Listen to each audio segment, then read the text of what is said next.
حضرت صلی اللہ علیہ وآلہ وسلم پر وحی کا ابتدائی دور اچھے سچے پاکیزہ خوابوں سے شروع ہوا۔ آپ خواب میں جو کچھ دیکھتے وہ صبح کی روشنی کی طرح صحیح اور سچا ثابت ہوتا۔ پھر من جانب قدرت آپ تنہائی پسند ہو گئے اور آپ نے غار حرا میں خلوت نشینی اختیار فرمائی اور کئی دن اور رات وہاں مسلسل عبادت اور یاد الہی و ذکر میں مشغول رہنے لگے۔ جب تک گھر آنے کو دل نہ چاہتا توشہ ہمراہ لیے ہوئے وہاں رہتے۔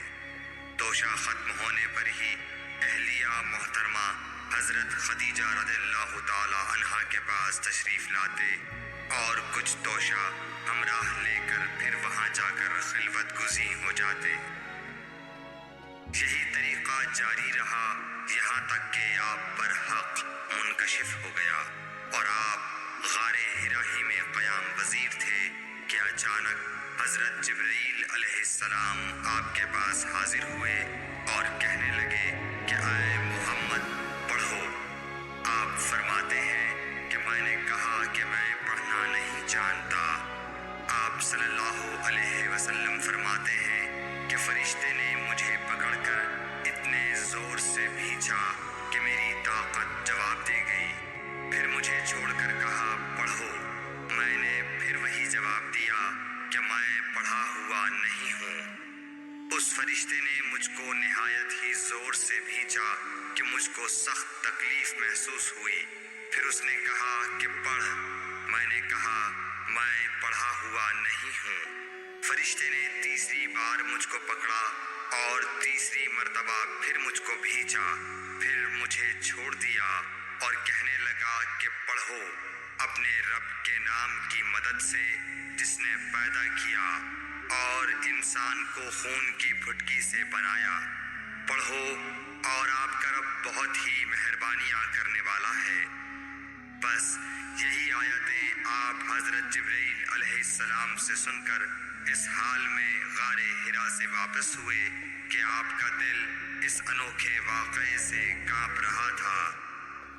آپ حضرت خدیجہ کے ہاں تشریف لائے اور فرمایا کہ مجھے کمبل اوڑھا دو، مجھے کمبل اوڑھا دو۔ لوگوں نے آپ کو کمبل اوڑھا دیا۔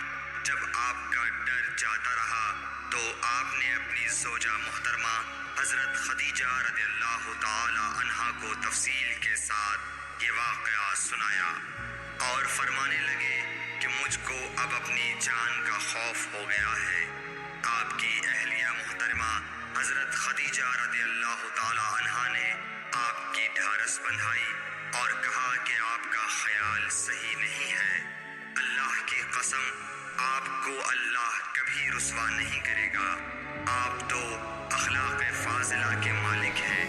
آپ تو کنبہ پرور ہیں، بے کسوں کا بوجھ اپنے سر پر رکھتے ہیں، مفلسوں کے لیے آپ کماتے ہیں، مہمان نوازی میں آپ بے مثال ہیں اور مشکل وقت میں آپ امر حق کا ساتھ دیتے ہیں۔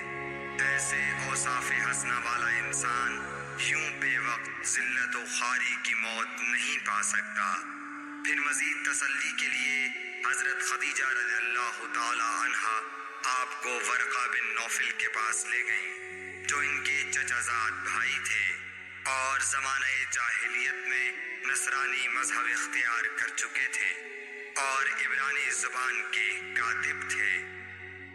چنانچہ انجیل کو بھی حسب منشائے خداوندی عبرانی زبان میں لکھا کرتے تھے۔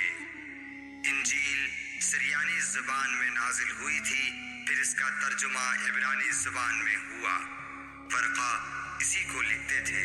وہ بہت بوڑھے ہو گئے تھے، یہاں تک کہ ان کی بینائی بھی رخصت ہو چکی تھی۔ حضرت خدیجہ رضی اللہ تعالی عنہا نے ان کے سامنے آپ کے حالات بیان کیے اور کہا کہ اے چچا زاد بھائی، اپنے بھتیجے محمد صلی اللہ علیہ وسلم کی زبانی ذرا ان کی کیفیت سن لیجئے۔ وہ بولے کہ بھتیجے آپ نے جو کچھ دیکھا ہے اس کی تفصیل سناؤ۔ چنانچہ آپ صلی اللہ علیہ وآلہ وسلم نے از اول تا آخر پورا واقعہ سنایا، جسے سن کر ورقہ بے اختیار ہو کر بول اٹھے کہ یہ تو وہی ناموس معزز رازدان فرشتہ ہے جسے اللہ نے حضرت موسیٰ علیہ السلام پر وحی دے کر بھیجا تھا۔ کاش میں آپ کے اس عہد نبوت کے شروع ہونے پر جواں عمر ہوتا، کاش میں اس وقت تک زندہ رہتا جب کہ آپ کی قوم آپ کو اس شہر سے نکال دے گی۔ رسول کریم صلی اللہ علیہ وآلہ وسلم نے یہ سن کر تعجب سے پوچھا کہ کیا وہ لوگ مجھ کو نکال دیں گے، حالانکہ میں تو ان میں صادق و امین و مقبول ہوں؟ ورقہ بولا، ہاں یہ سب کچھ سچ ہے، مگر جو شخص بھی آپ کی طرح امر حق لے کر آیا لوگ اس کے دشمن ہی ہو گئے ہیں۔ اگر مجھے آپ کی نبوت کا وہ زمانہ مل جائے تو میں آپ کی پوری مدد کروں گا، مگر ورقہ کچھ دنوں کے بعد انتقال کر گئے، پھر کچھ عرصے تک وحی کی آمد موقوف رہی۔ صحیح بخاری حدیث نمبر 3۔